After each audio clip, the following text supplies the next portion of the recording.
Olá, bom dia, boa tarde, boa noite. Nós estamos aqui estudando a primeira carta de Paulo aos Coríntios. É a segunda carta dele, né, no Novo Testamento, na ordem que foi colocada. E nós estamos aqui no meio do capítulo 2. Então, na semana passada a gente estava falando, né, Paulo estava falando sobre a questão da sabedoria. A sabedoria que vem de Deus, que vem do Espírito, né, e aqui, nessa tradução aqui, o Espírito fica ali em letra maiúscula,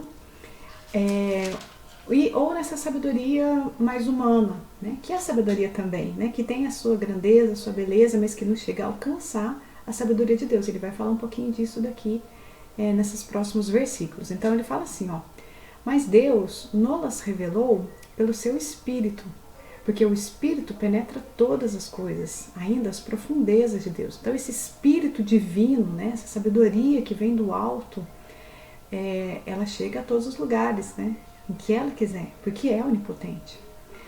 E ele continua aqui no versículo 11: porque qual dos homens sabe as coisas do homem, senão o Espírito dos homens que nela está? Assim também ninguém sabe as coisas de Deus, senão o Espírito de Deus. Aqui Paulo lembra pra gente, assim, o nosso grande limite, tanto para as pessoas daquela época dele, quanto para nós ainda hoje, né? Passados 2000 anos, ainda temos grandes limitações para entender Deus, acessar a grandeza divina, acessar todo, né, o seu conhecimento, toda a extensão da sua lei. A gente ainda é muito pequeno para entender isso, né? Mas nós, ele está falando dele, não recebemos o Espírito do mundo, mas o Espírito que provém de Deus, para que pudéssemos conhecer o que nos é dado gratuitamente, né, pela graça, por Deus. Então, assim, tem esses pensamentos, essa concepção que é mundana, que é nossa aqui, né, que é do nosso coletivo, que é aquilo que a gente já alcançou.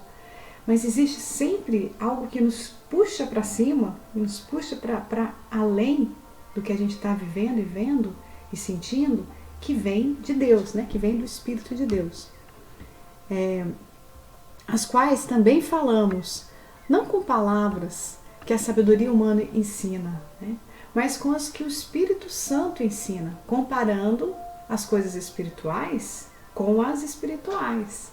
Então, assim, para a gente entender aquilo que vem da grandeza divina, não vai adiantar se eu ficar só olhando e pensando e argumentando com as coisas da matéria, com as coisas do imediato.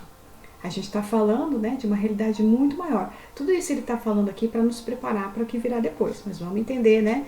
Tentar entender aqui o caminho dele. Ora, o homem natural não compreende as coisas do Espírito de Deus. Muito interessante, acho que muito difícil fazer essa tradução, até porque aqui na Bíblia de Jerusalém, a expressão usada não é homem natural, é homem psíquico, o homem psicológico. E analisando aqui, né, a notinha de rodapé, ou que a gente tenta entender assim das cartas de Paulo, a gente pode pensar que Paulo está fazendo uma diferenciação quando ele fala o homem natural e o homem no sentido de ser humano, né? O ser humano natural, que vive a natureza das coisas, e o ser humano espiritual, que busca ir além. Então, aqui a tradução ficou psíquico, passou aqui na minha cabeça, né, enquanto estava lendo, estudando, que poderia ser traduzido para algo como o ser humano carnal. Mas não, quando a gente fala carnal, a gente não está falando de só encarnado, né? A gente poderia traduzir também para o ser humano muito materializado, porque a gente sabe que quando a gente volta para o plano espiritual, né, na nossa morte, ou até durante o sono físico, diariamente, a gente consegue vivenciar lá e viver lá aquilo que a gente já conseguiu evoluir.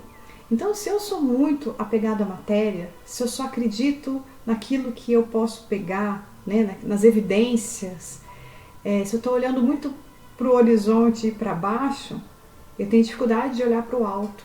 Então, esse estado nosso é o estado mais material, né, mais natural, digamos assim, né? Então, Paulo continua aqui: ora, o homem natural não compreende as coisas do Espírito de Deus, porque lhe parecem loucura, e não pode entendê-las, porque elas se discernem espiritualmente. Então, no no versículo anterior ele fala, né? O Espírito Santo ensina comparando as coisas espirituais com as espirituais. A gente está falando num outro nível, né? Não adianta muito trazer um conceito espiritual e ficar comparando com as coisas materiais aqui. É difícil demais a gente entender. Aí ele continua, mas o que é espiritual discerne bem tudo. E ele de ninguém é discernido. Né? Então, e aí vou ler o último, que aí a gente consegue entender melhor. Por quê? Quem conheceu a mente do Senhor para que possa instruí-lo? Mas nós temos a mente de Cristo.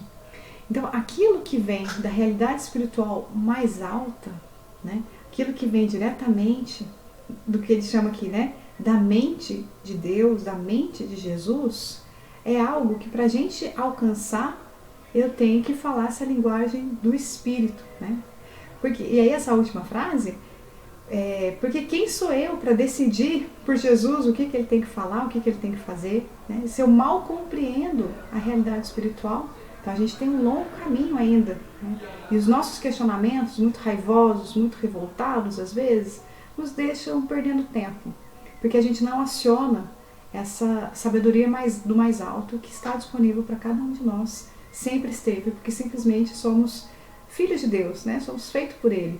E ele deixou dentro, né, do espírito humano essa ponte aberta, né, na conexão com a espiritualidade. Sempre deixou. Por isso que todas as religiões, todas as civilizações, todas as culturas sempre tiveram alguma vivência espiritual, alguma vivência religiosa, né?